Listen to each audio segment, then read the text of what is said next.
Kan kita belajar dari kemarin alif, ba. Kenapa alif itu kok berdiri satu begitu?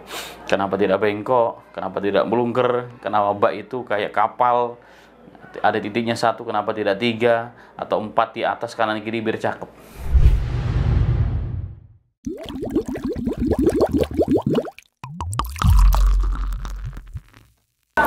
Bismillahirrahmanirrahim. Assalamualaikum warahmatullahi wabarakatuh. Alhamdulillah hamdan katsiran thayyiban mubarakan fih kama yuhibbu rabbuna wa yarda. Allahumma shalli wa sallim ala Muhammad wa ala alihi washabihi ajmain. Sahabat Alaminah Official, ikhwan dan akhwat kaum muslimin dan muslimat yang dirahmati oleh Allah Subhanahu wa taala.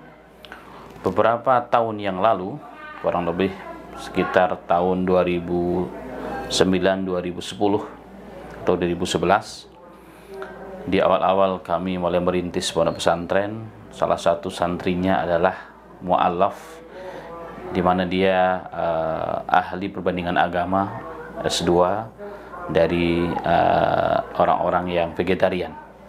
Ala kulli hal, dengan semangat beliau ingin belajar agama, meminta khusus santri kami yang untuk mengajari beliau Quran.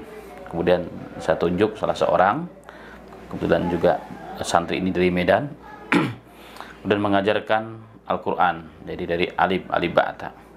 Satu hal yang mungkin perlu kita berbagi tentang hal ini adalah kisah awal di mana dia dari awal sudah minta izin bahwa dia orangnya kritis, dia akan bertanya sesuatu yang perlu ditanyakan.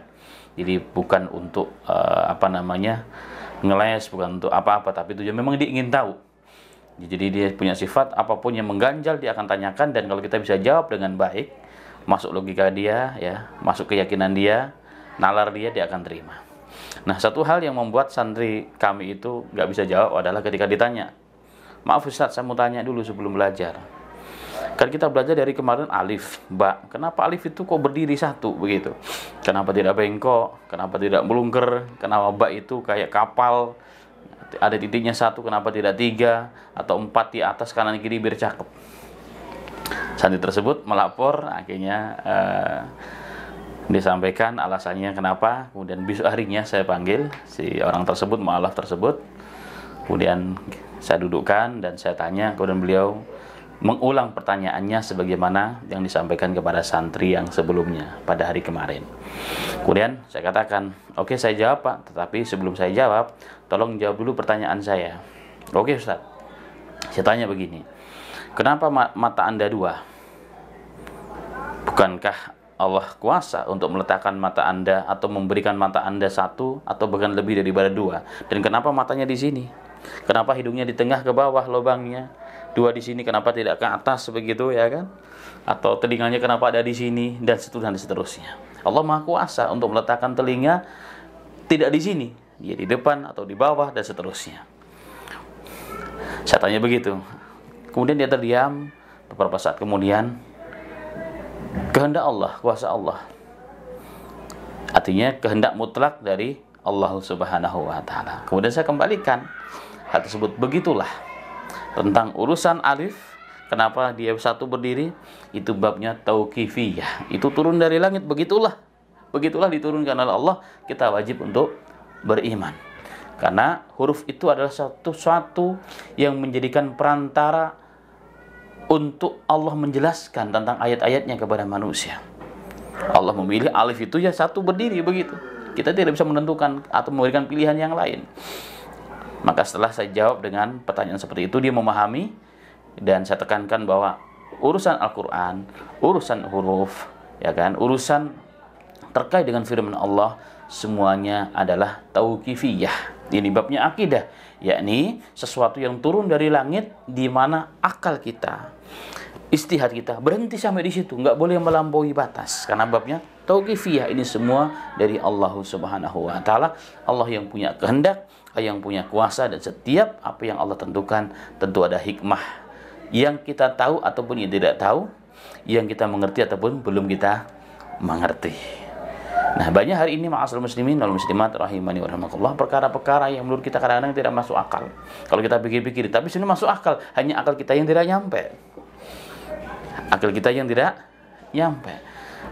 menukilkan perkataan seorang sahabat Ali bin Abi Thalib radhiyallahu anhu, beliau mengatakan, seandainya akal itu dengan logika, kata beliau dalam riwayat sahih, maka yang lebih berhak untuk diusap saat kita membasuh khuf, ya, khuf itu adalah seperti kaos kaki dari kulit yang menutupi mata kaki.